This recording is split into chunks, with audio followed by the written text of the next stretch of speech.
and welcome to Let's Talk About It with Taylor Nolan. I am your host, and today is a super special episode. I have done one live podcast before, and that was at Fireside, the conference that was this past September, and interviewed Michael, and he was amazing. But that was kind of, just at a conference, just doing a live podcast that was already kind of set up there. And this past Saturday, April 13th, I hosted my very first all by myself live podcast event and felt so many feelings. I have to say, leading up to hosting the event, there's all kinds of voices that come into your head, and I definitely struggled with confidence on putting this on, struggled with, just the skills of event planning that I have not previously acquired until now. And also just with the support of my entire community that really stepped up to help me put on this event. So before we get into the event itself, just want to give some thank yous to people who helped out with the event. So the event was actually hosted at the Cloud Room in Seattle, which is located in Capitol Hill and Chop House Row. And I had never been in there prior to looking at them as an event space. And I was like, dang, this is quite a hidden gem of Seattle. The co-working space itself is so cozy and so cute and just so inviting. It is women ran and women owned, and just everyone there, like Dee Dee was amazing, the woman that helped me with the event planning. And so I was honestly, after talking with everyone afterwards, it was like, it definitely would not have been the same event if it wasn't hosted there. It was really the perfect space for this kind of intimate, emotional event. And so happy that we had it there at the Cloud Room. But then also we had a bunch of vendors that participated in the VIP goodie bags. And so there was a separate VIP area after the recording and after the Q&A. And we had tacos made by my favorite vendor, Brothers & Co., who I always post at the Sunday Ballard Market. But they're also located at several other markets throughout Seattle. I'm pretty sure they're at 5 markets a week. So they do ramen and tacos, and it's amazing. They source from local farmers, and they just they're so creative, and it's the best ramen I've ever had. And the tacos are the best tacos I've ever had. So super happy to have them, hosting and making tacos for everyone in VIP. They did made to order tacos, which was just such a nice touch, and they were beautiful. They had these little edible flowers on them. It was delicious. So super thank you to Zach and Seth for participating in that at Brothers & Co. And then in the actual VIP goodies themselves, we had a bunch of local Seattle vendors participate, and that was really a large part of what I wanted to do with this event was highlight and kind of give spotlight to a few different Seattle companies that I love, and just kind of give some shout outs as well to some smaller local businesses that, I think that's really important to build up our communities. And so first was Barb, who has BCD Rhythms. For those of you that do follow me on Instagram, you might have remembered me posting about my dance class that I do in Capitol Hill. It's right next to Smith on, I believe that's 15th Ave. And it's in this little basement. It's a small little studio. It's very cozy in there. And I've referred to it as my hippie dance class. And it's very inviting. And Barb is amazing. She does a great job at balancing just kind of doing what your body feels it needs, but also some direction in terms of choreography, but you're also doing squats and you're doing lunges. And so it's, I'm very particular about the kind of workouts that I do and have loved going to Barb. And she actually asked a question during our Q&A. That was fantastic. And so super happy to have Barb there and her class passes in the VIP goodie bags. And then a familiar guest, Sarah McNally, who was on an episode of the podcast. I don't even know what month that was. It was a while back, but she owns a letterpress company here in Seattle called Constellation Co. And she has these cards are all just amazing, but she has ones that are very specific to mental health. So ones that say, we're going to get there step by step, like brick by brick. Like, you're not alone. You are not a burden. You are worthy. You are loved. And so we had a few of her cards in there for people to, send to their friends. And even I have some of mine, honestly, just like as decor almost in my apartment, but they're also like beautiful reminders. And they're just so supportive. And so her cards are absolutely wonderful. VIP also got thank you cards from her that I wrote little notes in to everyone that came. So thank you so much to Sarah at Constellation for that.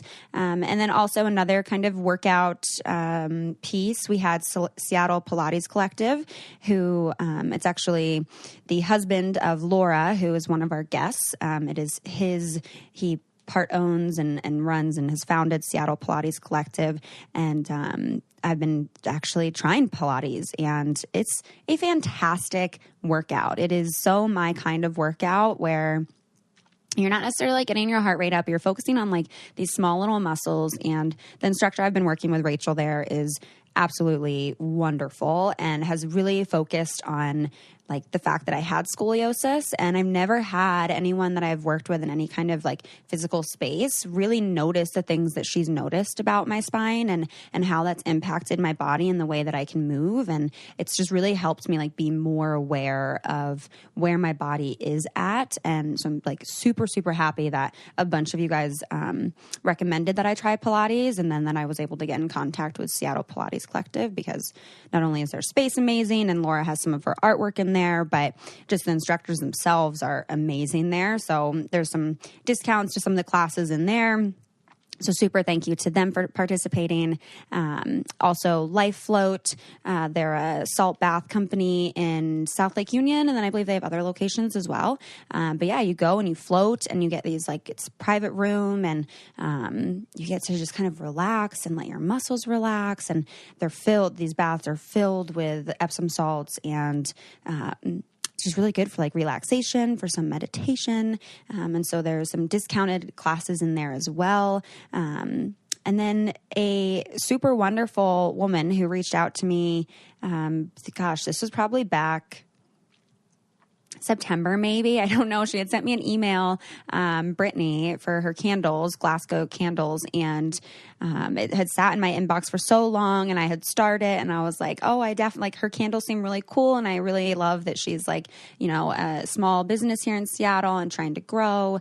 And then finally, when I realized I was going to be doing this event, I was like, I need to reach back out to her. I would love for her to participate in this. And so we finally got connected, and she's got some of her candles in there. And then we're going to actually collaborate on a scent that I love and a scent that reminds me of Seattle. And so you guys can kind of stay tuned to that. I'll be sharing that customized candle scent, and all of her scents are customizable. And she's just super, super sweet. And she also asked a question during our Q&A about business, but yeah, so the Glasgow candles were in the VIP bags as well. So thank you so much to Brittany for participating.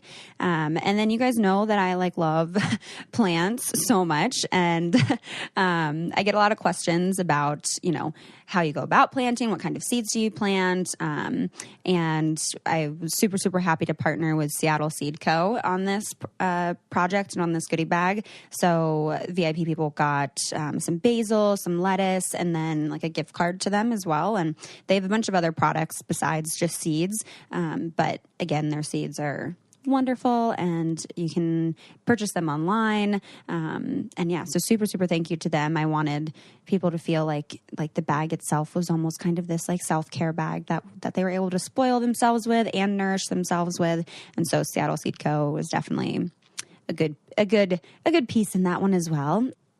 All right, just a quick message from one of our new sponsors who I'm really excited to share with you guys, HoneyBook. That is an online business management tool that lets you control your client communication, bookings, contract, invoices, all in one place. So if you're running a creative business, you know how to make your clients look good. But when you're struggling with tedious administrative tasks, you guys can just let HoneyBook do the work and make you look good. You can even use HoneyBook to consolidate services services you already use, like QuickBooks, Google Suites, and MailChimp. Over 75,000 photographers, designers, event professionals, and other entrepreneurs have saved hundreds to thousands of hours a year.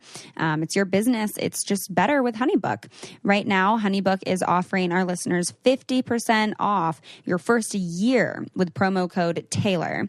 Payment is flexible, and this promotion applies whether you pay monthly or annually. So go to honeybook.com and use promo code Taylor for 50% off your first whole year.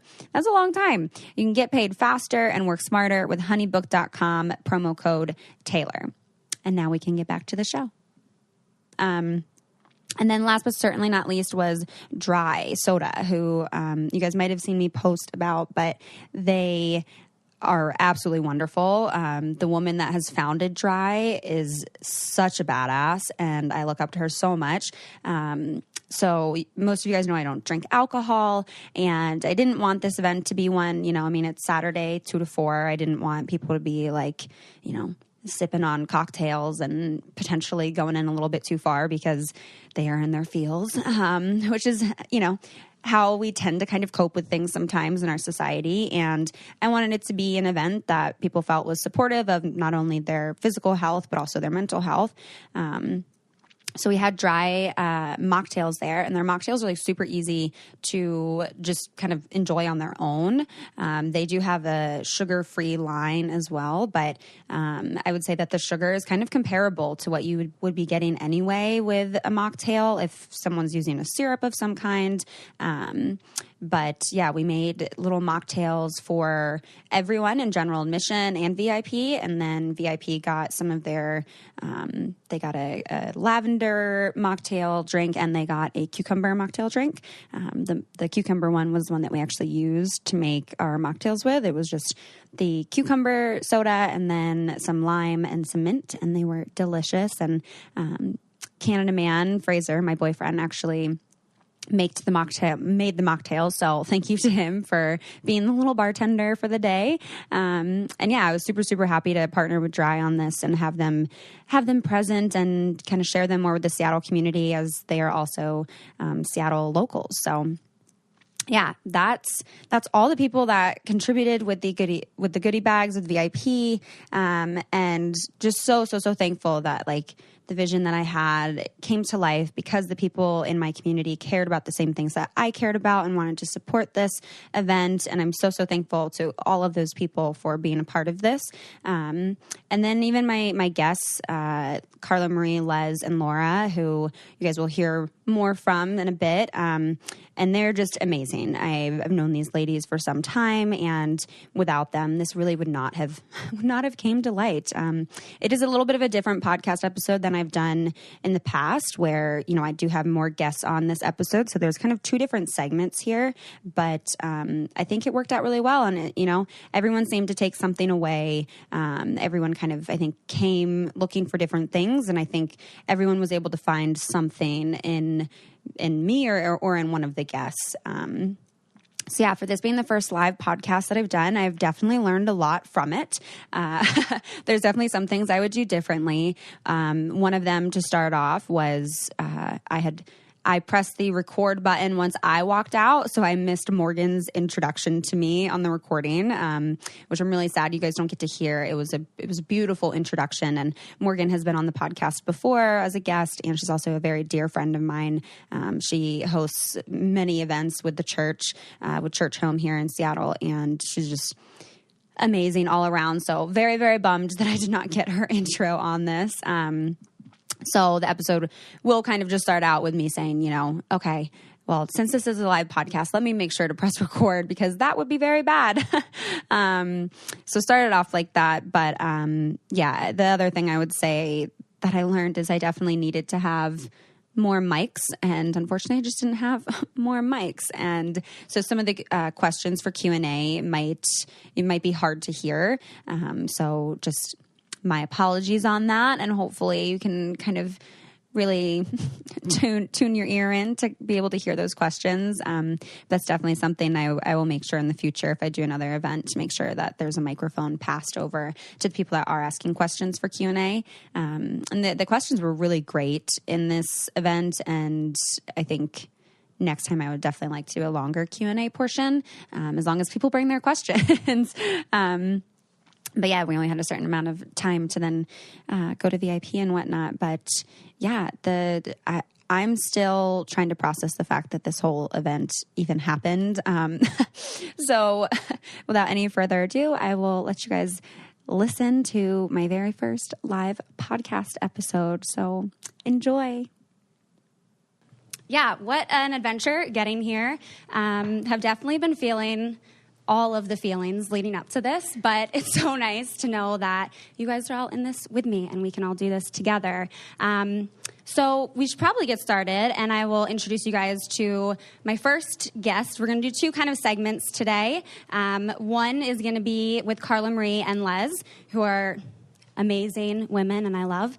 And then the second segment is going to be with Laura Burkhart. So without further ado, we'll start.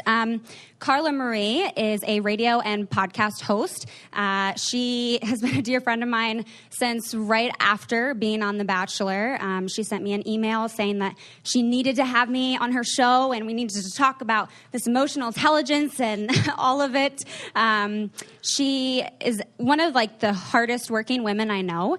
She started off with a show in New Jersey with the Elvis Duran Show, working radio, and she started in 2014 the My Day Friday podcast with her coworker Anthony, and she just hustled so hard. And from My Day Friday, they were able to get the Carla Marie and Anthony show here in Seattle. And now she also has her Side Hustlers podcast, where she features people that work their regular 9-to-5 jobs and then also work a passion project on the side. And she's just all around amazing. So Carla Marie, you want to join us out here?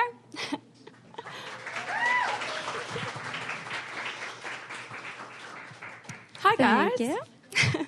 And then our second guest that's going to join us for this segment is Les.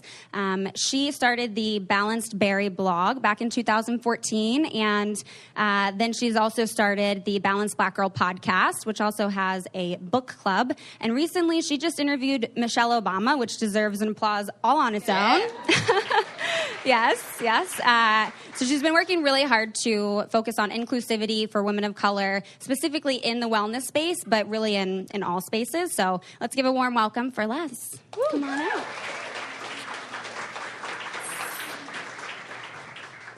Yay. Yeah, so thank you guys so much for being here. Thank you. You guys, you have actually been on the podcast already. Yes. And that was a very, very fun episode. And Carla Marie, will be your first time joining us. This is exciting. Yes. And so one reason I really wanted to have both of you together for this segment is because more than any of the other women I know, I feel like you guys both represent women being strong women and supporting other women. And especially in the work of media, that all three of us are in, it can be such a cutthroat environment. And I feel like both of you have not only made me feel warm in it, but just you really practice what you preach in women supporting women.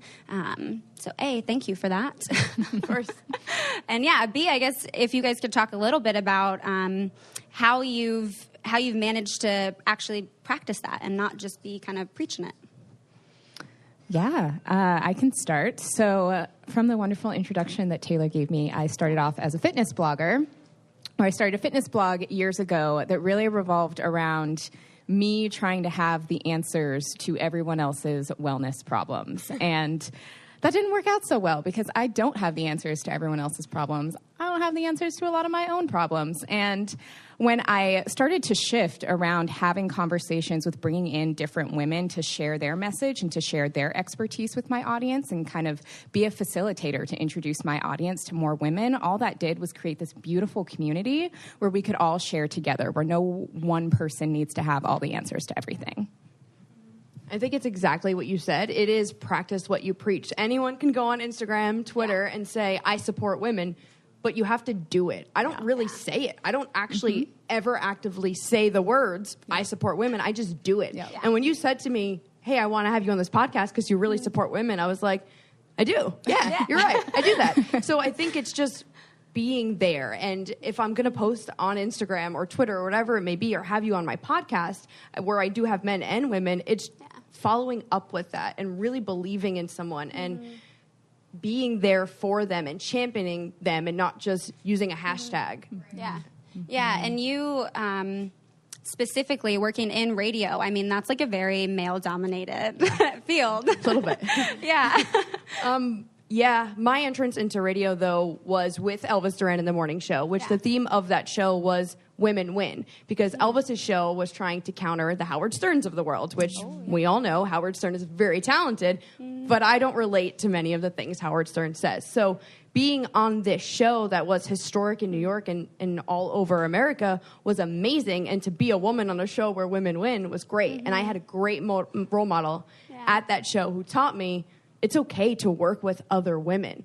But it was when I got my own show with my coworker and friend, Anthony, that I would be in a room with our 11 bosses, and I was the only female in there. Yeah. And I was like, looking around, this is awesome, but at the same time, it would be great to have another female around who can support my opinion, because our target audience is female, so it is a little weird sometimes. Yeah. Yeah, and then even now, your guys' show has shifted gears a little bit where you do have another female working closely with you. Yes. And I'm curious what that process has been like for you, because now you're not the only woman. No, and that actually was a very large internal battle for me. We started this process 7 months ago to hire someone new for our show. We ended up hiring another male and another female, so it's even. But it was really hard for me, because there would be times where I would say, well, it's weird, I'm not going to be the go-to girl anymore. Yeah. And it started this inner thing with me where I was really mad at myself for thinking that. I'm like, you're supposed to be this person who is strong and stands up for women. It doesn't matter. Why are you thinking this? And I think it's just competitive nature in general. And our co-host, Alabama, is awesome. And we are two strong, powerful females. And we're completely different and have different opinions. And it works. Yeah, I love that. And I think that can be so difficult to pinpoint within ourselves, especially, you know, when we identify as wanting to be feminist and wanting to, you know, believe and really practice the support of other women, that when you start to feel that come up, it's like, oh, shit, wait, no. Like, this isn't me. Like, no, that's not something I'm supposed to be feeling right now. And so I think it's amazing that you're able to actually, like, stop and look at that and be I felt it. Yeah, exactly. It was real. It happened. Sometimes it's just there, and then you're like, okay, I think I might have to deal with this now because it's happening. And Les, for you, I'm curious if you can talk a little bit, because you're in your podcast, it's just you, but you speak with a lot of other women, and one of them, Michelle Obama. No big deal. But for you, there's kind of this specific mission of creating a community that's very inclusive of women of color. Yeah. So I'm curious if you can talk a little bit about that. Yeah, definitely. So in my background in fitness, I ended up in a lot of wellness-focused spaces. And a lot of the time, I would be at different events, I would be at different trainings, I would take workout classes, and I would look around and I wouldn't see anybody else who looked like me. And I feel that. That's a problem. That's a really big problem when you start to dissect why that is. And you start to dissect who's taking care of themselves and maybe who isn't. Not because people don't have the desire to, but because those resources aren't marketed towards everyone. And that sends us the message that our wellness doesn't matter as much as other people's. And when I realized that, it was like a light bulb. And at first I was like, somebody should do something about that. And then I was like, oh, I should do something about that because I see it and I want to make it better. Yeah, and you are doing a lot about that. I mean, you're like, for both of you, honestly, I know, like, social media is one thing to kind of compare lifestyles and whatnot, but I think even in a professional way, you know, I look at the two of you as like just incredible women who have hustled so hard, and you guys just have this like amazing work ethic. And I know for like, you're a Leo. I don't know. Okay, Pisces. Creative and crazy. Yeah, but like you guys just have such a like passion to pursue the kind of work that you're doing, and like how do you take the time to take care of yourselves? There is probably 5 out of 7 days of the week where I don't. And it's not. Like, I am probably the last person you should ask that question to, because that is honestly something I'm working on right now. Maybe that's why I need to ask you the right. question. What am I wasting my time on? And it's a lot of time Instagram. When you look at that screen time, it is the scariest thing in the world to see. For me, in January, it was 14 hours a week. And I'm not just and I am responding to people and all that, but it's a lot of scrolling. And if you put your phone down and set that alarm, think of all the things you could be doing. I somehow have a podcast and a morning show and all the things that go with that. But what else could I be doing for me if I wasn't wasting my time? And I think part of being so jam-packed kind of makes me do things properly. But I could be doing so much more if I wasn't wasting time. Yeah, I think it's really funny that I keep naming all these businesses after Balanced, because I am not balanced. Balance is a moving target. Like, it's the journey. That's the goal. Right? And I like to think of it as seasons. So we have seasons where we're hustling really hard, and maybe where it's more of a sprint, and where it's more of like us really planting the seeds. And then we have seasons that are more of a harvest, where things kind of come to fruition, and you can take a little bit more time and space to enjoy what you've worked for. But I think it's just, it's having a goal, and it's wanting to achieve it, but also knowing that if you don't take care of yourself, you won't achieve it. So your goals can't be at the expense of taking care of yourself. Yeah, that's such a good point. And thank you for that. Needed to hear that today. And so I'm curious then, when you have these kind of seasons, when you've done this kind of sprint of working really, really hard, how do both of you then know? Like, what does that look like for you when you've reached a point to say, okay, I need to now switch gears and actually take care of myself? Like, how do you know that point is there? Yeah, I mean, I think a lot of it is really listening to your body. And I think we should all kind of understand in our essence how our normal baseline of feeling is, how we normally feel emotionally, how we normally feel energetically. And when you're really tuned in with how your body feels, you then also know when something is off, and when you don't feel like yourself, when you're snapping at people, or when you're grouchy, or when, you can feel when that's off and when it's time to readjust. Is that what happens for you? You feel like you get like grouchy and snappy, and you're like, oh, I got to check myself. I'm like, I can't I need to not. Yes. Yes. For me, I'll start noticing that I can't complete sentences, or my words. It's crazy. My words start getting all mixed up, and I need to be able to talk all the time. So I have to sit down and say, what am I doing for myself? When am I taking a break? And I'll start saying no to almost anything I'm asked to do for a few days, just to clear my schedule. And then if something does pop up, I can do it. And that is hard for me, to say no to things. So that's something I'm constantly working on, is not feeling like I have to do everything to be successful. It's you have to be present to be successful. And when you're doing all of it, you're definitely not present. Yes. Yeah. The saying no part is so hard, especially when I think you've been in such this season of go, go, go, go, go. Because then it's like, oh, wait, but then I could be missing out on this opportunity, and I could be missing out on this thing, and think of who I could meet if I did this. And maybe even this sense of like, am I failing if I say no? Which could go real deep. But yeah, like the amount that you even talk in a day on the radio and then 2 podcasts, like that's a lot. It's kind of sad, but there's a point where I texted my friend on a Friday night and I said, I'm staring at a blank wall right now, and it is the most relaxed I've been. So our go-to thing now is I'll text her and like, I'm staring at a wall, and it's awesome because I don't have to think. I don't have to do anything. I don't have to talk, and it's my time to decompress. But I talk a lot all the time. It's just... shouldn't be allowed. So it sounds like then for both of you, maybe that time of self-care looks a little bit something like some me time. Oh, yeah. Yes. Yeah.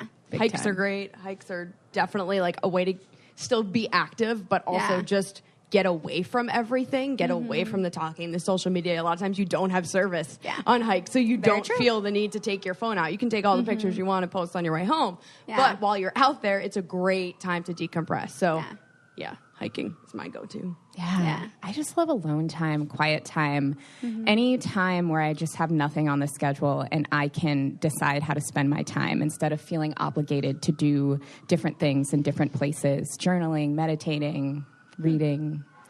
Now, I'm going to ask you guys a question that you probably don't want me to ask. Those are like great, healthy, very... Instagrammable, like coping skills of like going for a hike and journaling. But like, what are some things that you guys do that you notice that like, this is how I'm coping with my stress right now, and that it's like a very unhealthy way to be coping, or it's perhaps a work in progress of yours that's maybe not what you'd post on Instagram in terms of how you're trying to cope with things. Oh, yeah. I'm not good at talking about my feelings. I have a really bad tendency to hold things in. This is the podcast. I know. Feelings, my favorite. But I've also learned over time that I start to feel things very physically. So if I get really stressed and I hold things in and I don't talk about it, like physically my body starts feeling unwell.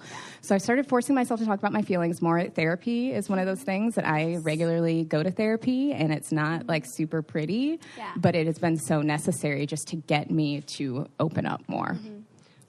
What I start to do to cope with those feelings of being stressed is really shutting everyone out. And I don't want to go out. I don't want to be... Isolation? I don't want to be around people, but really I should be going out and enjoying myself. But I'll have times where I'm like, I don't want to talk to anyone. I do want to sit home. And those feelings once in a while to decompress are fine. But there are times where I'm like, I can't talk to someone. And it makes me start panicking. And I'll sit home on a Saturday night and just be miserable because I want to be having fun, but I can't have fun. Yeah. And it's because I've hit this level of I don't have any more energy. I can't spend it on anything else. And it is because we burn ourselves out too much sometimes.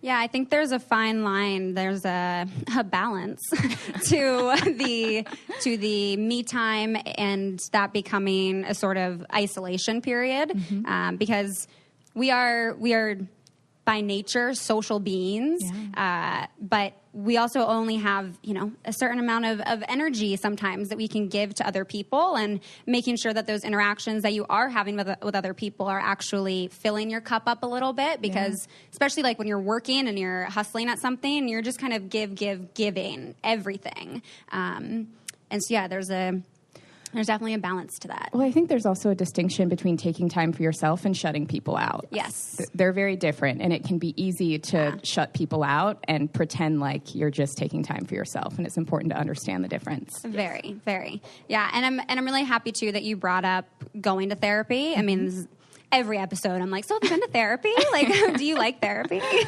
And Carla Marie, we had actually just spoken about this earlier this week or something, where that was something that you were now starting to consider for the first time. No, I have never been, and now more than ever, I said to you, it's like, I need to go. Yeah. And I'm scared to take that first step because I have no idea what happens at your first session. And I'm like, where do I start? There's so much. And we can joke about it, we can laugh about it, but I seriously am scared for that first session. So I said to you, I'm like, just tell me what to do, where to go. I trust you. But it really is a very scary step to take first. I'm curious if you want to share a little bit about kind of what that first step look like for you personally? Yeah. So as I mentioned, I have a tendency to feel things very physically. So my first experience with therapy was when I was in college. I want to say I was maybe like a sophomore or a junior in college, and I was experiencing a lot of anxiety that was like physically manifesting. Like I was physically having very severe panic attacks, and started going to therapy on campus. But I think because it felt so like aggressive, I was seeking relief from it at that point, and so I was like running there. But I've also had other points in my adult life where I had stopped and started and knew I needed to go back and hesitated, again, kind of wanting to shut people out. But it's once you get there, I think it's hard to know what to expect the first time you go, because it totally depends on who your therapist is, what you need. You just kind of have to go with it, but you have nothing to lose by doing it. Yeah, totally. Okay. And all right, we're selling you. You so won't be alone at all. Yeah, there's a lot we can go over just in terms of even seeking counseling for the first time. But it's almost like making a new friend, you know? You might go and you might feel like, oh, this person and I really mesh, and it might be like, I don't think this person really gets me. But that doesn't mean that, like, you don't make a new friend ever again in your life, you know? Like, you go again, you find someone else, and sometimes the first session is just like a total word vomit, and that's totally okay. You know, you build this kind of relationship with your therapist, with your counselor, where, you know, they really are there to help you help yourself, and you just kind of have to communicate along the way of like what you need and what you're going through, and it'll be okay. Thank you. I know it was. Thank you for opening up and sharing that part, because I know that's like kind of a work in progress currently. Absolutely is. Yeah, and I'm sure maybe it is for someone else here today too. So, yeah.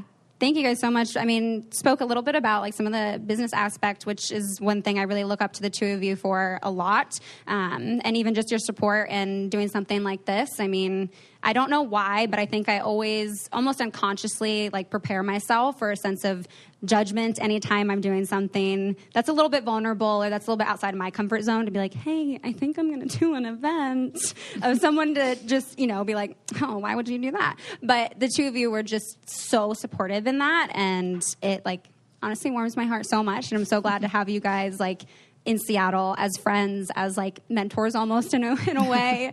So thank you guys so much for being on today. You're welcome. But when you told me that you wanted to do this, it's something that I've also wanted to do for my own podcast. Mm-hmm. So I selfishly was like, yeah, you do it. I'm going to see how this goes. But no, like you've inspired me to be like, okay, I really need to do this because it's awesome. So yeah, you're also way more of a professional at this than I am. But yeah, thank you guys so much. And we can kind of switch to our next segment here. Awesome. But I'm going to give you guys hugs.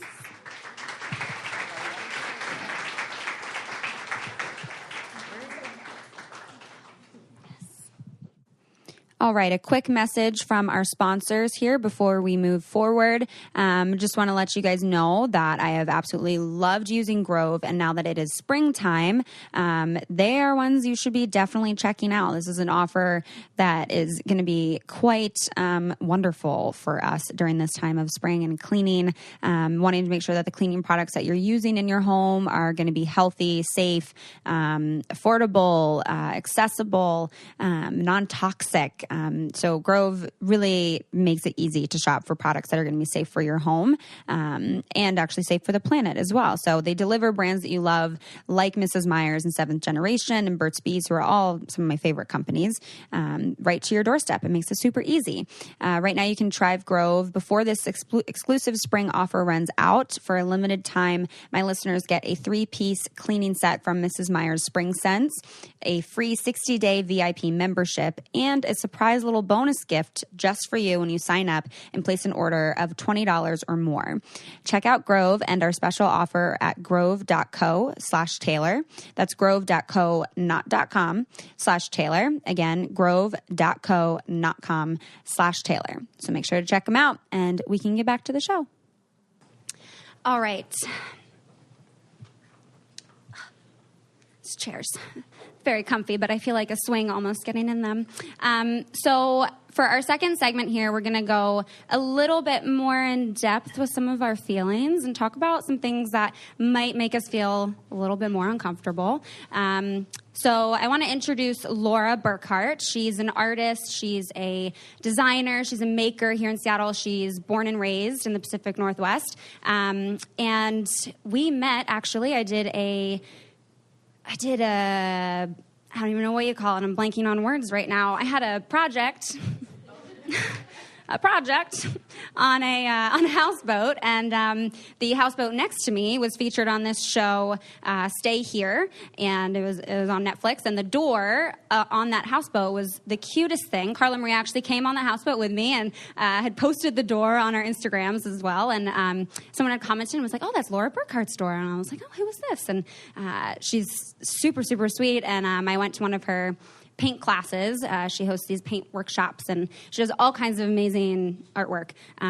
But she also is very down to talk about the feels, and she's experienced some very intense loss in the last few years. And so she's going to share with us a little bit about that.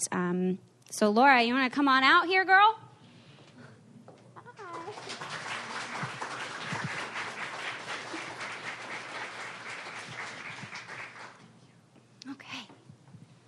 Hi, everyone. And she's also pregnant. Right. Yes. So first, we both have been shitting ourselves all day. Anxiety just really hits in. Right here. Yeah. I mean, we're going to talk about anxiety a lot here, and it manifests in all kinds of ways. And I want to kind of start off with like how this came to be that we're sitting here today, because it was just a few weeks ago that we were in Ballard at Miro Tea just to like catch up and hang out. And we had this whole conversation about anxiety and our lives. And I was like, Laura, you should talk about this more. Yeah, about how it lives in my stomach. And Yes. And I don't think this is kind of like your first experience with talking about this stuff publicly a little bit. You've talked a little bit on Instagram. Yeah, I'm pretty comfortable writing about it and talking about it one-on-one, but I've definitely never been in front of a microphone and a group of people talking about it. Yeah. So bear with me, everyone. But we'll get real personal real quick, so it'll be fine. No, which is why I'm so happy because you definitely are someone that like leans in to uncomfortable things and to new experiences, and it's part of why I look up to you and part of why I think you're going to be an amazing mother, because you practice that. I think you'll be able to model that really well. But yeah, just we talked about anxiety, how it manifests in ourselves. You opened up to me a little bit about your brother, and I mean, I want this to feel as comfortable for you as possible, because I know these are very sensitive subjects to discuss. But yeah, you've had to experience loss in some really, really unfortunate ways. Yeah, I mean, so about 10 years ago now, which it feels crazy to say 10 years, but it's been about a decade since my brother, I was 24 years old at the time, and he was 26, and he took his own life. And it was completely shocking. Is hopefully not a lot of you know, but you may know that, usually when that happens, you don't see it coming. It's not something that, I think a lot of people want to expect that it will be expected in some way. And it absolutely wasn't. As far as I was concerned, he could have been hit by a bus. It was like out of nowhere. Certainly had struggled with depression, and that's depression, anxiety. It was something that I knew in my family, had run in my family, and that's something that like your family kind of felt pretty like equipped to deal with. Yeah, we've always been super supportive. My dad is a psychologist as well.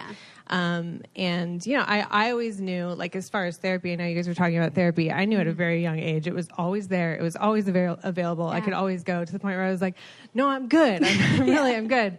We were really well supported and pretty educated about it. And, but he was living in New York at the time. I was down in California at the time. And he was actually seeking help and getting help from a professional, and was sort of being treated for depression. He was probably actually more bipolar, which is, a little bit of a nuanced thing for most people. And even in the professional world, I have psychiatrists and psychologists. It's even more recently becoming more understood what that difference is. And so he was being treated professionally and being medicated, and it was just the wrong medication. And he was really far away from home. And so we kind of pieced a lot of things together after the fact. But, as far as we knew, he was getting help, doing well. And I think one thing that is important to discuss in our conversation is kind of how you ended up experiencing everything that happened afterwards. Like, how that impacts a family, how that has impacted you. And a lot of that kind of comes down to the fact that no one wanted to talk about it. It's not comfortable for people to talk about it. And there's something about when you lose someone young that's really traumatic, but when it is suicide, people just sort of shut down. Like, no one kind of knew what to do with me anymore. I had people that couldn't even look me in the eye anymore because they just didn't know what to say, how to deal with it. It's different than cancer that maybe they can relate to in some way. And, and it's different being inside of it. Like, it's very confusing. There's a lot of grief and guilt and all kinds of layers of complexity that I think we're still unpacking and probably still will be unpacking. And I was also in a place where I hadn't known people for my whole life, so it was also hard for them to understand the impact this was having on my life. Being in college and trying to make new friends. And no one knew me, like, where I was in California. No one had known my family and known my brother, really, you know. So to them it was, they didn't understand, as much as hopefully you understand when you have a sibling, you're 2 years apart, that's like losing an arm, you know? Yeah. But, so it definitely became clear to me that like, if I told people and if it got as far in the conversation for them to ask what happened, and I hated having to say to them, he took his own life. Even the way I say that, like, it's hard for me to say suicide because it feels like a heavy word for people. And I just watch people sort of shut down, not know what to say to me, and change the subject, move on. And that was really hard because I love talking about my brother. You know, like, he was a huge part of my life. He's still a huge part of my life. He's part of why I am who I am. And he was someone that we bragged about. You know, he was like a genius, worked at Google. He was one of the senior programmers that came up with Google Earth. And I love talking about his life much more than I like talking about his death. But at the same thing, both things are part of me and my life. So and can you think of a time where you did share with someone about his loss and they responded in a way that made you feel comfortable to open up, and like what that would look like for someone to lean in and to have open arms in that conversation, as opposed to like shutting down and being like that?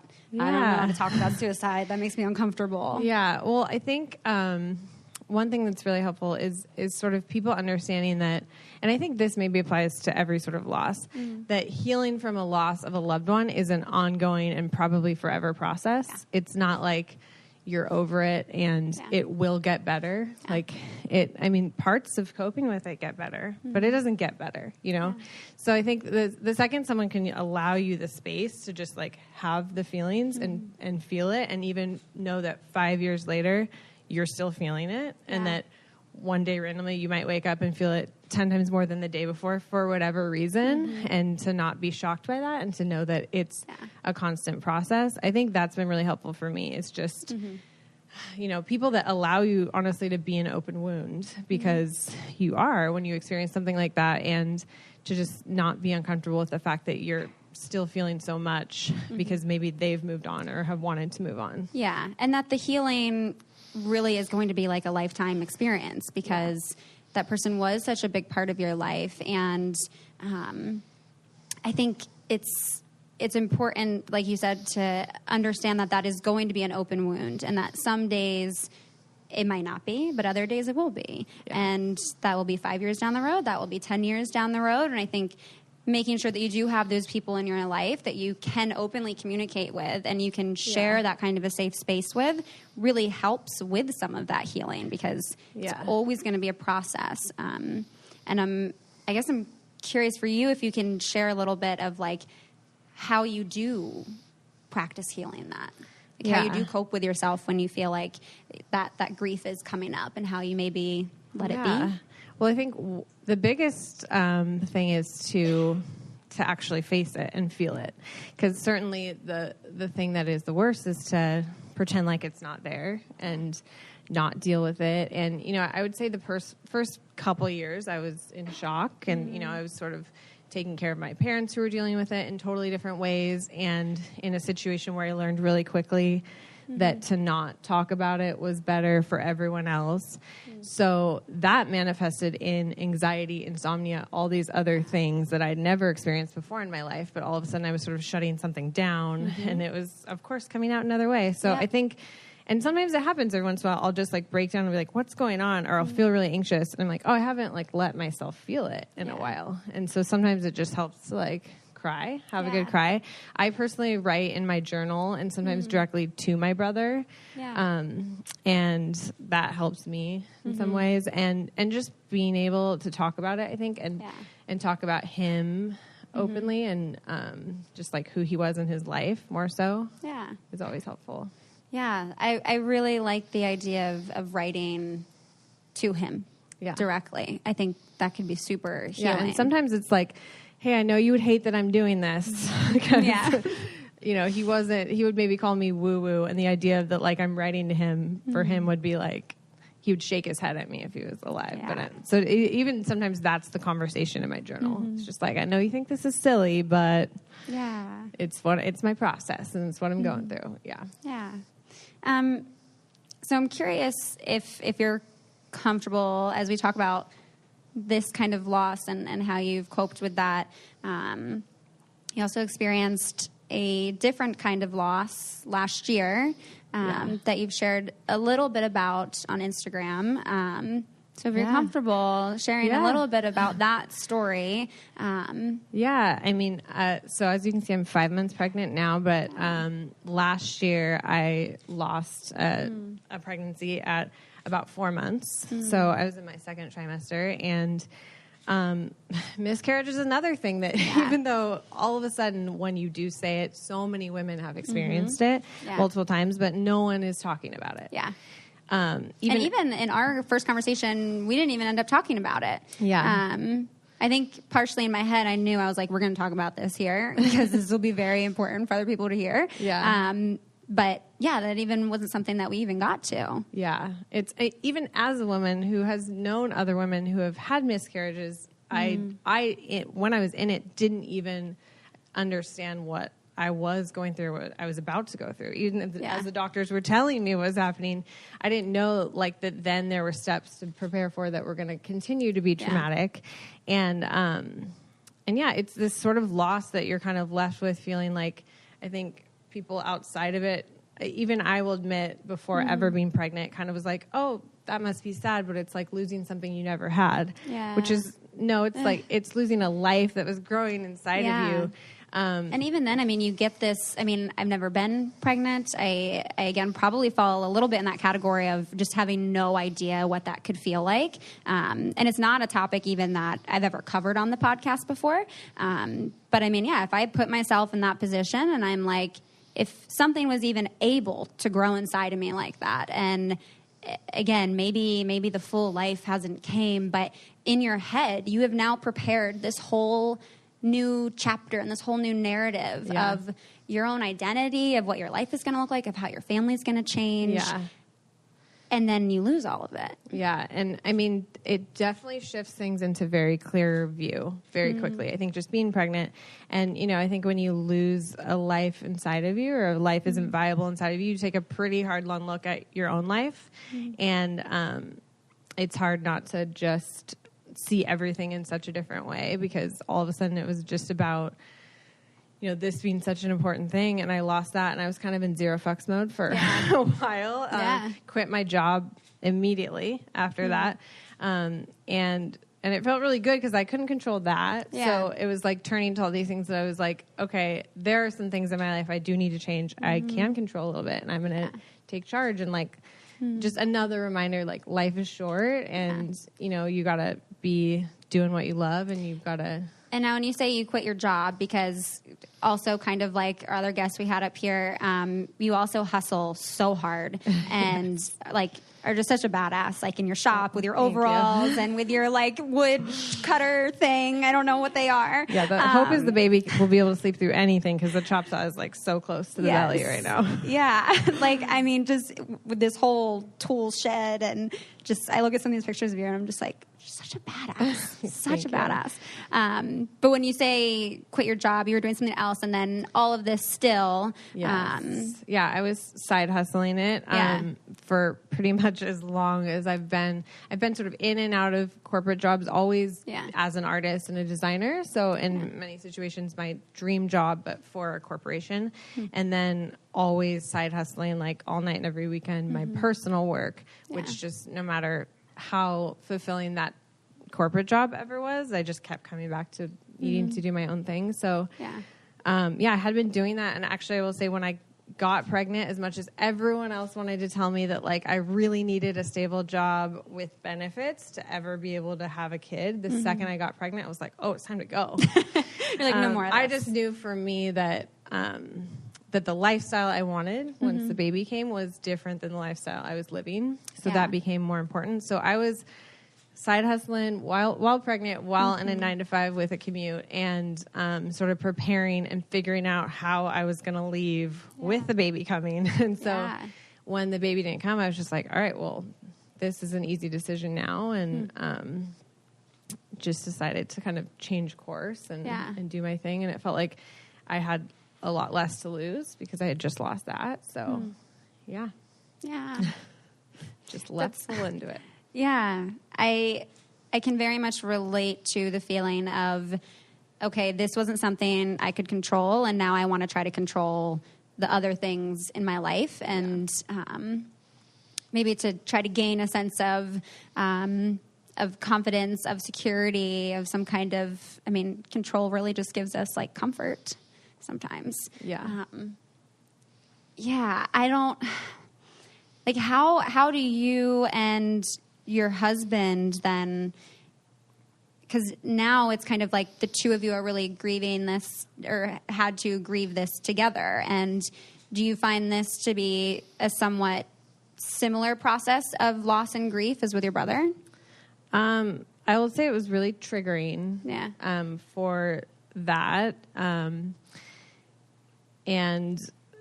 my due date was actually the day that my brother died, which made it feel very connected, of course, and was just compounded. So that day was like this horrible day in my life already. And then all of a sudden I had to experience it as the day my baby would have come, and the day that, and so yeah, it was kind of just like all meshed together. I think a definitely very different kind of loss, but it felt triggering in like a different way. Yeah. And also I think for our family, having lost him, like this new life coming into our family, for my parents, for our, like my cousins, it, you know, like it feels like, you know, such a different kind of big joy that we're going to bring a new life in when having lost someone like that. So I just think it felt intermixed, like definitely different. But how did you feel about yourself when you lost the baby? I mean, I felt like I was pretty stressed out and even depressed while pregnant because of the situation I was in, which, again, the situation I was in was not bad. It was just a place I knew my soul didn't want me to be and a lifestyle I didn't want to be. And I think the one thing I felt, not that I like blamed myself, but I did feel like, well, I'm going to get this stress and like anxiety and depression thing under control for this life inside of me because you know, they're living inside of you. It has to be like somehow connected. And I just didn't like the idea that I was worrying and stressing out every day. Like, what am I going to do when this baby comes? How am I 33 years old and finally doing this thing I've wanted to do forever and worked in this career for over a decade, and somehow things aren't lining up the way I want them to. And I was pretty worried about it.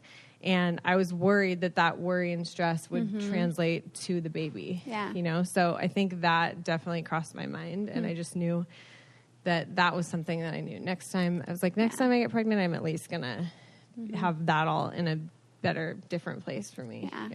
I feel like the women that I have heard speak about having miscarriages have struggled with this feeling of feeling like they're a failure and feeling like they failed and like even that word miscarriage, like you mistook something, you dropped something. It's like very, it's a tough word to even call that thing that's happening.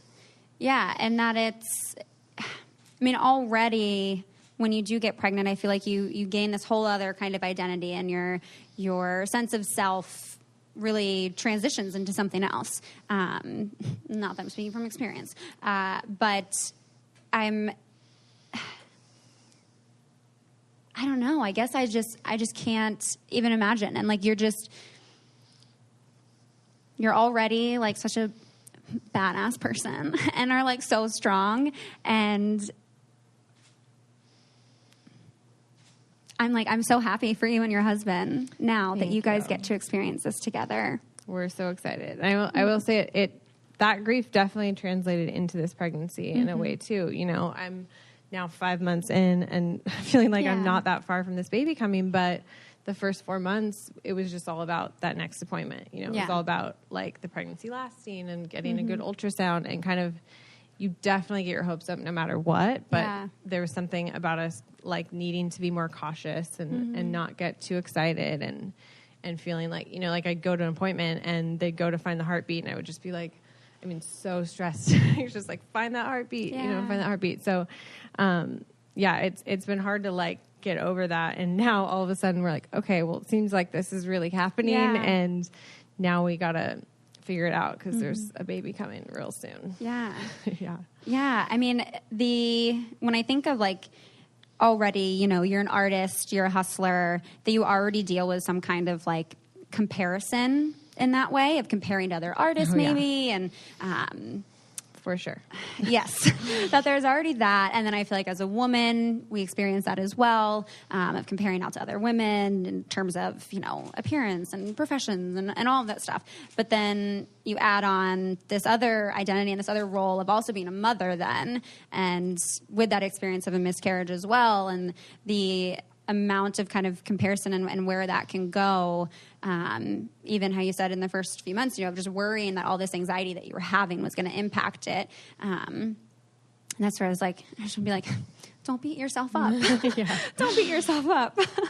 I mean, there's also, if anyone here has been pregnant, you know that people give you their opinions about everything. And they want to, like, everyone has a judgment or a way to do it and a way to do every step of it. Yeah. And, it's hard to, like, to know what to listen to and what not to listen to and shut out the noise and even the judgments about, like, well, how are you going to do what you're doing? Yeah. You know, and be pregnant. How are you going to do what you're doing and have a baby? And, because my husband is an entrepreneur as well, like we both have our own business and yes, that means paying out of pocket for insurance and all the things. You guys are such a power couple, honestly. But what it does mean is that we get the kind of lifestyle where our schedules work well to be with the baby. And we just kind of decided that was more important than, you know, a lot of other luxuries that you do give up when you don't have something super stable. So, And you guys, you have been together forever. Yeah, almost 14 years. Yes. You guys have been together for a very long time. Yeah, we take our time with stuff. Yes. We didn't get married till 9 years, and now we're like the last ones having kids. So yes. Yeah, and I think, I mean, one thing that I frequently end up talking about on the podcast is relationships and dating, and I don't know that I've had someone on that's been in a relationship for as long as you have. Really? Yeah. Special. Yeah. I mean, no, it is a very special thing. And even just meeting him too. I mean, you guys, I can see where you guys work really, really well together. But I'm curious if you can share, I mean, already you guys have gone through this miscarriage last year and kind of how you guys have coped with that. But I'm curious, any other kind of, you know, I guess the very cheesy question of like, how do you make a relationship last that long? Well, I will say he is my polar opposite. Yeah. So as you know, I'm a feelings forward person. He is definitely not. And I think sometimes we look for someone who's exactly like us in that way. And I'm always like, if you were exactly like me, we would just like lay around and talk about our feelings all the time. Yeah. So you're like, how would we get things done? It's good to have like the balance, but what he does need to be and what he is someone that allows me to be that way. Yes. And I think that's the most important thing. And I, on the other hand, need to allow him to not want to process everything outwardly with me constantly, you know? I struggle with just, that. Yeah, just let him have his process and me have mine, because it's very different. Like, I want to go through how I felt about everything that happened the whole day. And I'm like, how was your back day? there like, oh, I know exactly what you're talking about. Yeah, I asked how his day was, and he was like, it worked. Yeah. I'm like, and anything? He was like, no, I mean, now I'm here. He's just as much more in the moment, and he kind of processes things in his head. So I think that is kind of where we have a push-pull, but also where it works for us. And and I think just allowing ourselves to really be independent and have our independent lives. And again, we've gone through a lot of like life transitions and sort of grown up together. We started dating when I was 20. Yeah. So, you know, I was a baby, had to have like a fake ID at his band concerts and stuff. So that was a very different era.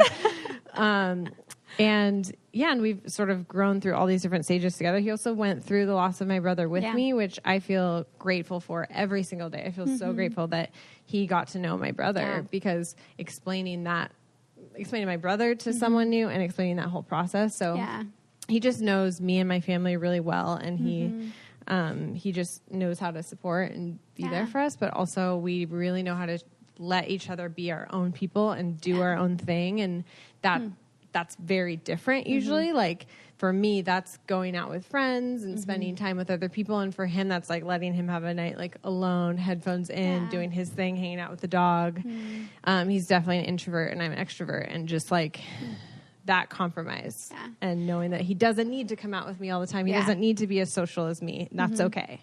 So I'm going to ask you a very selfish question, and perhaps a bit of advice from you. The fact that you are such a feeler and he is kind of like, I don't want to talk about my feelings, I'm fine. Yeah. How do you then sit with the fact that he either isn't going to go there, or that, for example, if there's a current conflict and he's not willing to go there, how do you then sit with that, whatever those feelings are that come up? For me, it's anxiety, of what comes up for you then, and how you deal with that, to let that space be. I'm so impatient. Yeah, I'm so bad at letting that space be. Yeah, I mean, it's tough, but I think it's just like talking to him and processing as much like on my end as I can, and just getting it out, and then being okay with he's done with his process. But if it's manifesting in some other way, like I'll call it out. Yeah. And I'll be like, maybe you need to deal with that thing over there if this is happening. Yeah. Because, you know, I think there's a difference between not processing it and not dealing with it, and then maybe just not dealing with it hourly. Yeah. You know, so and that's the thing that I can't see from the outside. So there's a difference there. And if he's just not processing things at all or dealing with it, I think that's something that you can kind of like help with as a partner. And if it's more just that he's not letting me in on his process, that's something that I've just had to learn to kind of let go. No, that makes total sense. And it sounds like you guys have a very good balance of like letting yourselves be your own individual people, and not, there certainly is a togetherness, but you're still Laura, and you still have your whole own identity, and it's not exclusive to the two of you together. Yeah. And I think that can be something, at least with a lot of people that I've had on the podcast, that we end up struggling with. That as a woman, your worth and your identity can be so heavily placed on the fact that you have a boyfriend or you don't have a boyfriend, and that kind of becoming who you are. And it seems like you've done a good job of maintaining your own independence in your relationship. Yeah, I think that the key and the thing that I noticed when I first started dating him, it was the first time that like we both kind of equally felt about each other. Like even things like jealousy, which aren't great, but we both had like the same amount of jealousy. There wasn't like an imbalance there. And we both sort of like had the same amount of respect for each other. And it's like, I think who he is and what he does is awesome, and I'm in awe of it just as much as he is of me. Yeah. So that is really important, that there's a balance there, and then it allows us to sort of like there's not ever one of us that feels like more intimidated, or one of us is doing more than the other person. It's not like a competition. Right. Which is very important, especially when you're both like hustling on your own things. Yeah. That you guys have really come together as a team, and it makes my heart so warm to know that he did get to know your brother, and that that you guys have had such a journey together in such this amount of time, and that you have such great support in him and in your family to deal with the losses that you've experienced, and then any other kind of loss that unfortunately we sometimes have to experience in the future. And I will say, in 14 years, we did break up once, and we did long distance for 2.5 years. Yes. So it's not like it was all the perfect 14 years. You know, we went through different stages of it. Yeah. But you guys have put in the hard work. Yeah. Well, thank you so much. I mean, I know that this was very, very outside of your comfort zone today to talk to everyone. How red is my face right now? Not red at all. You're good. But yeah, just thank you. I mean, being vulnerable is never easy, but I hope that you felt like it's been a safe space to do that in. And I mean, everyone's smiling faces has definitely helped a lot. Yes. It feels so nice. Yes. So thank you guys. Yeah. Thank you. I'm so happy that you came and that you did this, and I know it was outside of your comfort. But yeah, I think that does it. And then I think we're going to open up the floor here to do some Q&A. If you guys have questions, Carla Marie and Les, do you guys want to come back up? And then we can kind of do questions for anyone and everyone.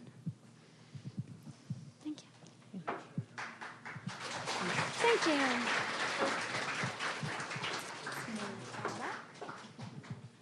We'll just share a mic. We've got like 15 minutes for some Q&A. And so if I can see, I'll probably answer, like we'll choose a few hands and I'll come by and you guys will have to speak loud because we don't have a mic to come to you guys. But do we have anyone who wants to ask the first question? Strong women with Yes. amazing questions. Brittany. Yes. So particularly for Laura, but anybody else, I'm also a maker in Seattle, and I found that it can be really, really lonely to have things that don't go your way, but also lonely to have your successes because nobody really understands how awesome that is, even if it's like some tiny sale or something like that. Yeah. It can be amazing, but you want to share it, and you're like, why aren't you as excited about this? How have you dealt with that, and did having your husband also be an entrepreneur help you with that? Yeah, I mean, I think it's very true. Being an entrepreneur, probably in a lot of fields, and as a maker, it can be really isolating. Especially as an artist, like there's not someone who's helping you with that, right? It's your own thing. But I think you really have to like build your support system and have other people that are sort of like in similar situations that understand the nuances of all those highs and lows, or maybe someone that isn't a similar situation, but they are just there with you understanding it so that they know that it's a big deal or not a big deal. My husband definitely does help with that because, and again, like he's going through it, but in a way that's much more like this. And I'm like, hi, low, hi. Like I'm riding the waves of it. I'm feeling it all and things that are a really big deal to me. And like that, he understands are a big deal to me. But I think you just got to like celebrate those things and outwardly and not feel bad about that because all those little things when you're doing your own thing are a huge deal. Like getting that first sale is a huge deal. The fact someone found your website and clicked on it, that's a big deal, you know? So just allowing yourself to celebrate it and, and rolling with those bad moments is also just as important. And just knowing that like, that's what's making all that other stuff that much sweeter. And I will also say thank you so much, Brittany, for your question, that her candles are in your VIP goodie bags as well. Yeah. So check them out. Yay. Yes. Any other questions? We have a hand. Barb. My question actually is for Les. So I know Taylor. I am also a fitness professional in Seattle. And I've been in business for myself for 15 years. And I've really struggled with inclusivity of having people of color in my class. And I just honestly don't know what to do, how to reach out. Do you have any recommendations of where to go or advertise, or what's the best way to try to get more diversity and inclusivity in this population? Yeah, that's such a good question. I mean, I think we're all naturally drawn to spaces where we feel seen, heard, included, and welcomed. And I think it's hard anytime you walk into a space and feel different from anyone else. Even if everyone's super nice, even if everyone is super, super welcoming, there is always kind of a disconnect there. So maybe it is something like partnering with another fitness professional of color and kind of merging communities to create that same... Got my sneakers in the back. To create that sense of community. It's something that I've also gotten a lot of questions of around events where people say, I'm hosting this great event and I wish that there were more people of color there. And it's like, well, who's planning your event? Who's giving input for what the marketing looks like? And who's speaking? I mean, you have to kind of have that inclusivity at every layer and level of the planning to make it feel more inclusive for more people. You're welcome. And I also say Barb's classes are super wonderful, and it's most of how I get my exercise. Yeah. Capitol Hill, next to Smith, in a basement, but it's super cozy. Oh, the and dance classes. Yes. I call them my hippie dance workout classes, and I know it's maybe not the best marketing, but it's yeah, I'm like, I always feel very comfortable, and it is. It's like women of all shapes and sizes, of all ages, but I will agree, I think I'm probably the only person of color that I've seen in the classes. Very rare. Yeah. Yeah, but yeah, definitely check out Barb's classes. They're also in your goodie bags. Yes. You Carla Marie, so you accomplished so much, and you've come so far in your career. What do you do to celebrate yourself, and what's brought you to this point in your life? You gotta celebrate. Yeah, that's a great. I usually celebrate by starting something new. I mean, seriously, when I finally got to a point with our morning show where things felt great, I was like, now I need a podcast. And that's honestly what I do. And I've got things that I'm ready to do once things calm down for me. And there's so many more things I do want to do.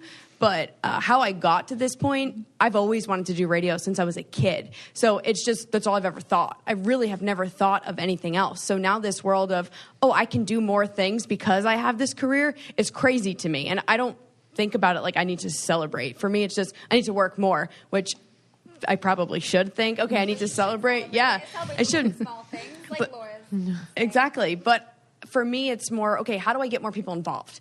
That's how I celebrate. I want to bring more people in. Okay, so I do this podcast and I have someone on every week who gets to tell their story. That is how I get excited. It's so weird, but I love connecting people. I mean, that's how we met. We also met at an event where women got to connect with other women. But just the idea of connecting people to me makes me so happy. And when I see them doing things together, that's almost like my mini celebration. Like, I'm so pumped that these people that I connected are now branching off and doing something on their own. So do I throw a party for myself? No. But I just continue to work more and do more things with my success. I will also just add to how much I love Carla Marie. I think when I first entered kind of this weird world of media life, specifically in how I entered it, there's not as much inclusivity or connection, that it's a lot of just kind of like, well, these are my hookups. This is what I'm doing. I'm going to this event, where I would be like, oh, I got invited to this event. So like, who else wants to come with me? But like, then they'd be like, oh, I was already invited. I'm like, oh, you weren't going to invite anyone? But where I've noticed, like, even for you being in Seattle, where like you have different contacts and I have different contacts, and I've never felt like you've been like stingy of like, this is like my facial place. You're like, hey, check out my facial place. I'm like, thank you. So yeah, you are a big connector. I will say that. Yeah. You also had a question? I don't know who I'm directing this to, but definitely just want to throw it out there that I would love some advice as someone who feels a lot and internalizes and knows what I'm going through in my seasons and dealing with anxiety. It's hard to have a partner who I've been with since I was 20. And we've also, like, dealt with loss. He lost his mother, and I lost my best friend at a young age. And it's hard to know when he's in a season of, like, internalizing or in a season where he might need help. And I'm not exactly sure of ways to kind of check in with him in a, like, sensitive way where I'm not, I don't want to, like, make him talk about it. Because I like talking about my friend, and it makes me feel better. But he just doesn't bring up his mom often. And I just don't know how to, like, approach that. Yeah, I mean, that's tough. And I think that, first of all, I think it probably should be okay for you to ask him about his mom any day, right? And just open it up. And if he's not into it, maybe just letting that be. And then knowing that if it's something you really need and he's not there, like, that's when you lean on your other support system, you know, and knowing that it's okay that he's not going to be like the entire support system. And maybe you are for him. I mean, in my situation, my husband doesn't open up to anyone really but me. So I do feel like that. But I have a lot of other support systems because he can't hear about it all the time and be my only person, because I just need it more than he does. And that sometimes just needs to be okay to, like, walk away and go spend the time with, like, those people that I need to spend the time with, because, you know, I need to be in that place right now. And if he's not, so I don't know if that's helpful, but okay, good. Do either of you have anything to add to that? Okay. One thing I will say is, oftentimes I think when we try to open that door for someone to share how they're feeling or what they're experiencing, there sometimes can automatically be this door that goes up of like, no, don't want to talk about it.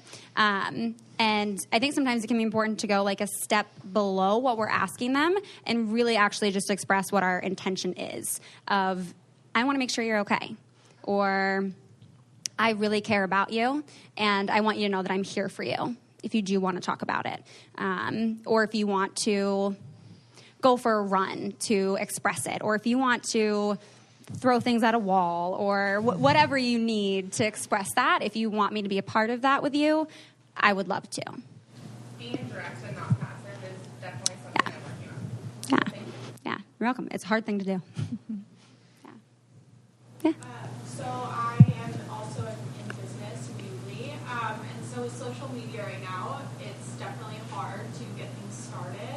Where do you get the confidence or the drive to really put yourself out there? Because there's a lot of rejection that comes with social media, especially when you have a low following to start. I mean, I get anxiety giving a business card to somebody or reaching out to someone. It just happened downtown. Like, it's scary. Like, where do you find that confidence to believe in you and your product enough to reach out? I can kind of take that.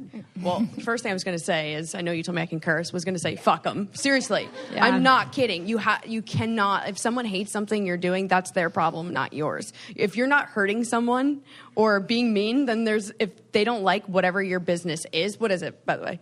I sell Pacific Northwest inspired shelving along with crafted mountains. Pork to peaks. Yes. Okay, see? And there's a whole market for that. But someone may hate shelving, and that's fine. But you need to keep doing what you want to do. And in this world of social media, it's so hard because you have no idea why that person's complaining. They literally just may love doing that, and that's their thing. Yes. Delete them, block them, end of story. But I know you do want to grow a following. And if you want to go down the business route of using hashtags and doing all of that, I personally love the Later blog. It has amazing, amazing tips on there for really growing a following. But you could probably talk more about being a maker and growing because... Yeah, well, and I can relate to that because I have been doing what I'm doing in Seattle in this exact same place for like 12 years, and Instagram wasn't a thing when I started doing it. And I was pretty late to the game of Instagram. I don't have like that big of a following at all because I was doing the stuff, and really connecting. And I think you just got to remember, like, if you're doing it and you're making it and you're good at it, it does not matter that no one's seen you on Instagram yet. So as far as like, I'd say focus more on those like in real life connections, the people in Seattle. Give everyone your business card and be like, this is what I've been doing. I'm here. You may not have seen me on social media yet, but that's because I've been freaking making this shit in my wood shop, like, and it's hard to do both, like a lot of people like that have focused. I mean, at least in my era, it was sort of blogs. And I remember being like, what the hell? Like, I've been in art school and interior design school and doing all this. And like, you just started posting pretty pictures and now you have this huge following as an interior designer. And that was hard for me to get over. But you just gotta like push past it and remember, like, if you're doing the thing, that is way more important than like the pictures of the thing and the people following you doing the thing, and to just have that confidence that like you're doing it. You don't need the validation of the followers, that'll come later. And I think also speaking to the confidence perspective, especially when it comes to putting yourself out there and putting yourself out there on social media, what I like to think about is someone is served by what I'm doing. There's someone out there who either really needs my product, needs my message, is really going to resonate and benefit from something I have to share. And if I'm too scared, if I'm holding it in because I'm scared, that person's not going to get served. And when you think about the people you're serving, forget the people you're not. And honestly, anybody who has anything bad to say, those people are never out doing anything cool.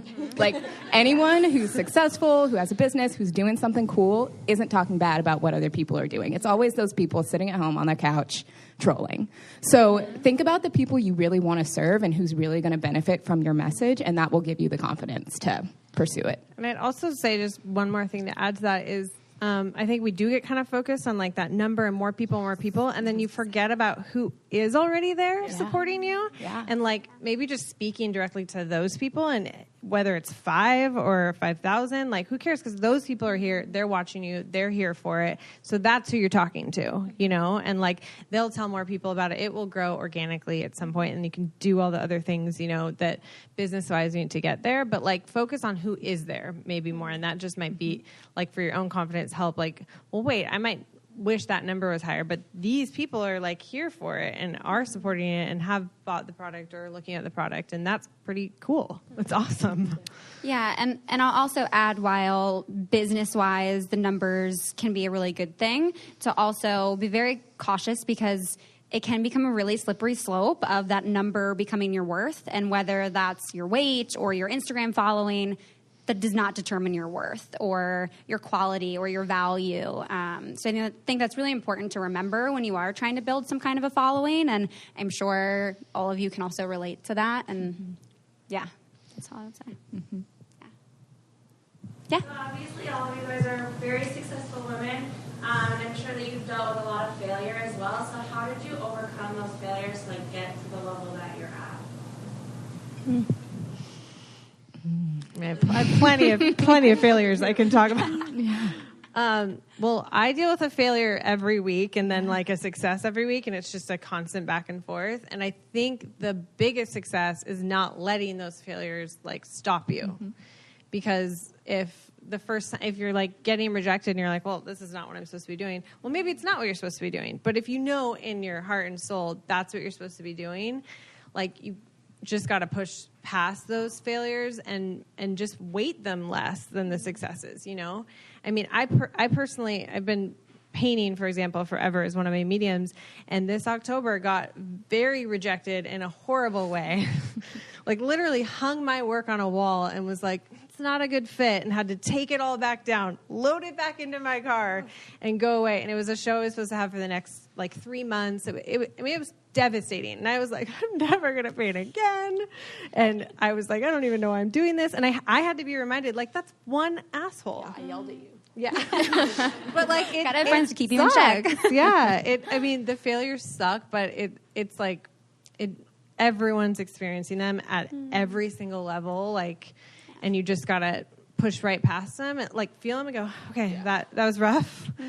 And now what am I going to do? You know, and just let it fuel you for the next thing. Cause that's, I think, how you get to each next level and more success is just like not letting them tear you down. Cause it could stop you. And then, you know, you could never do the thing again. I could never paint again. And then I would never sell another painting or have another thing. And then that one asshole would have like been way more weighted on my entire career than he deserved to be at all, you know?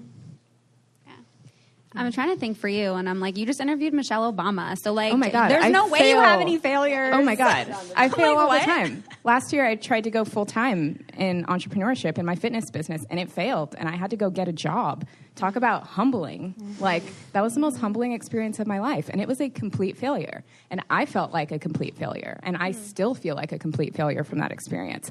But if I would not have done that and realized that business wasn't for me, I wouldn't have my current business, which led me to getting to meet Michelle Obama and do these crazy things in a really short amount of time because I learned how to walk away from something that was no longer serving me.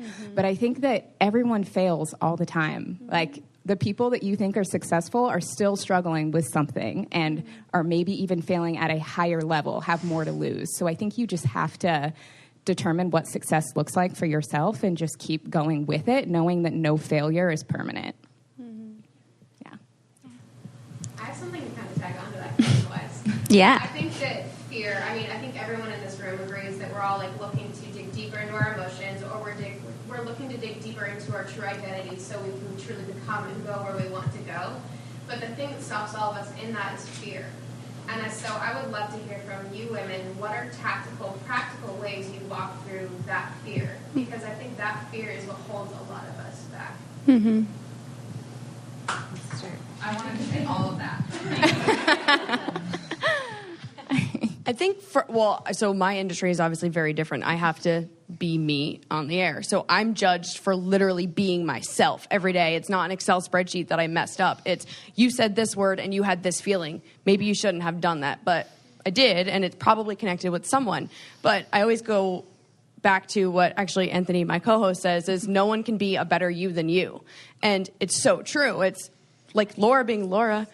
Or Dr. Seuss probably said it first. Good job. See?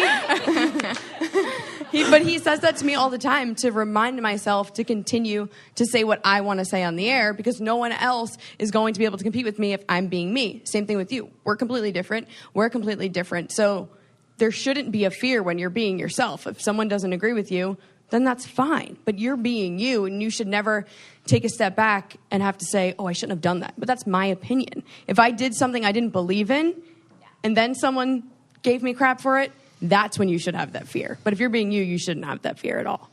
I also have like a really practical thing I do with fear that my therapist helped me with because, I mean, I side hustled for years and was going through the process of, I should be doing this, I want to be doing this, but I don't know. And it was a constant back and forth and just fear.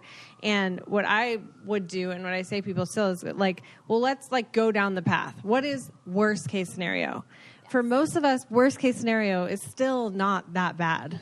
Yep. You know? So whatever you're afraid of, like leaning into that and be like, okay, the thing I'm afraid of happens. Then what?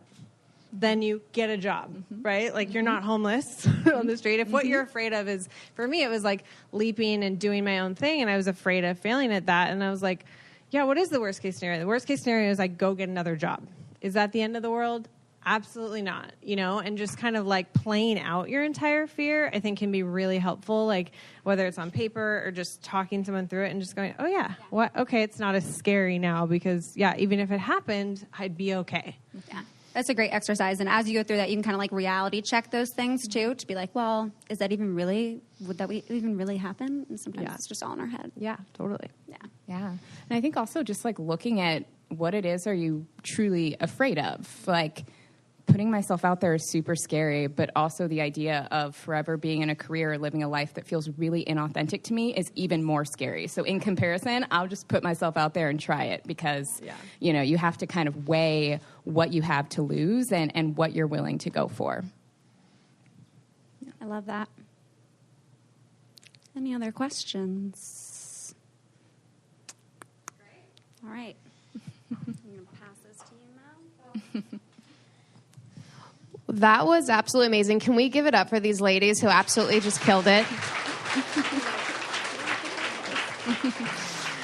Okay. Well, that was absolutely phenomenal. I know I felt all the feels just now, and so thank you guys for coming, and thank you for you guys for taking the time out of your days again to be with us, to experience this with us. I know that it means a lot to Taylor to be out here. This is a dream of hers that she's had for a while, so it's cool to see that she stepped through that fear and she's here. As for what's coming up next, I'm actually going to have Sarah come get a quick photo of all of you guys. For everyone else, we are going to hang around and do pictures and hang out with Taylor for about the next 15 minutes. If you are VIP, we do have a room ready and available to take you guys downstairs. Sherelle will do that. She'll take you guys on downstairs. So if you guys want to head to the back, we've got a room downstairs, and we'll do the proper meet and greet. So, cool. Thank you guys again. You guys are amazing. Thank you. And I just want to say one big, huge thank you to all of you guys for coming, and also want to give major shout out and thank you to a few friends and family who have helped put all of this together and helped really push me. And I don't even see them in here right now, so it's so annoying. But yeah, they're probably they're doing what I'm thanking them for currently. Rob. Just want to say thank you so much, Rob, who's I'm basically his practice daughter, and now he has a wonderful daughter, Naya. So he's basically my practice dad, kind of dad. I'm making you my dad. And has just helped so much and encouraged me and supported me throughout all of this. My mom's mom, grandma, but I call her mom, is here, and is just so supportive and nurturing in all the ways, and just has been such a help in all of this. So thank you. Canada man who's not in here now, but my boyfriend, his name's Fraser. I really don't know that I would have actually taken the step to do this if it really wasn't for him nagging and pushing me to do this for every day for 3 months.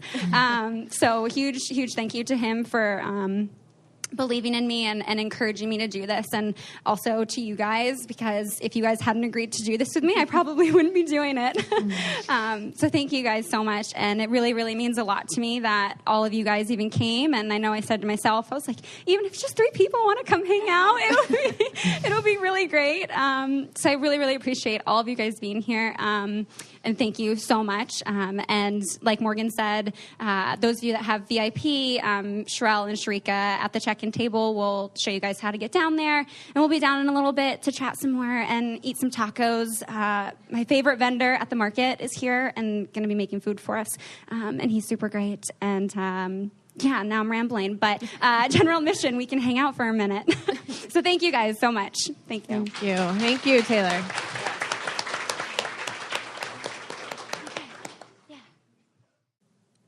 Thank you guys so much for tuning in to this episode, my first live podcast event.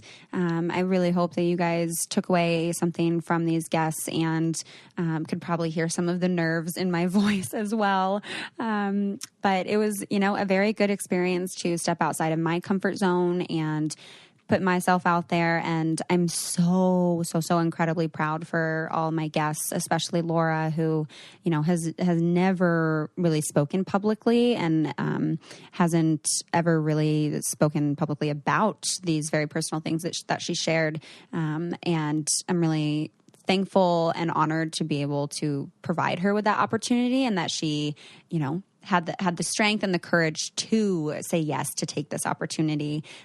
So just again, want to give a major thank you to Laura for sharing parts of her story with us. Would love to do a full episode with her and with Carla Marie, since she has not been a guest on the podcast until now.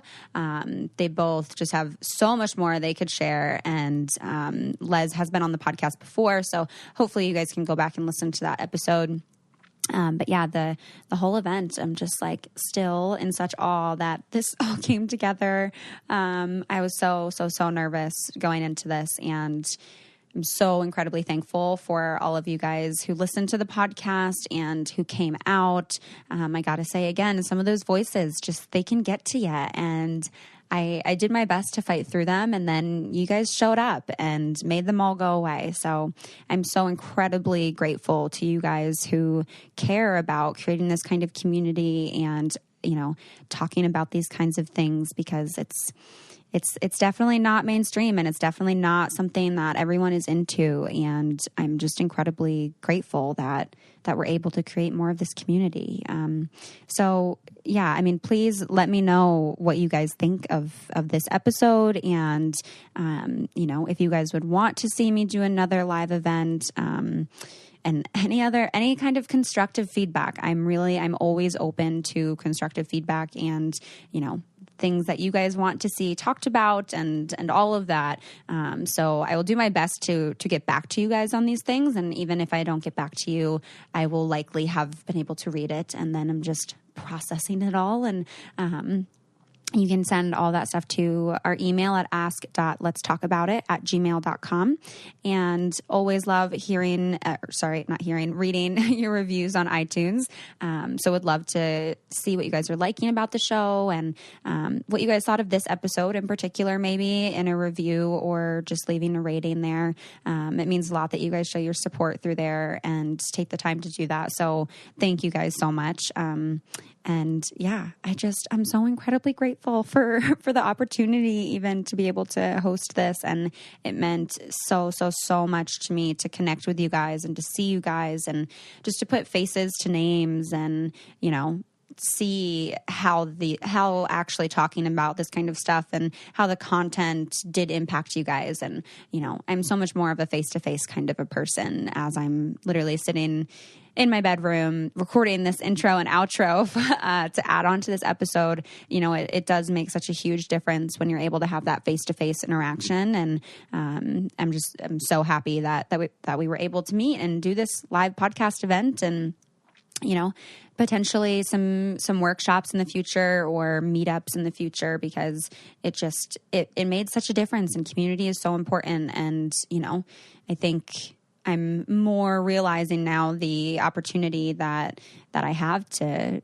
help create that more for you guys, and that you guys care about creating. So again, thank you so much. I'm incredibly grateful for you guys, and I really hope that this was helpful, and I really hope you guys enjoyed it and that you guys take away things from it. And I'm so excited that this happened, and I can't wait to talk to you guys next time. So have a wonderful week, and I look forward to hearing from you all. And yeah, I will talk to you next time.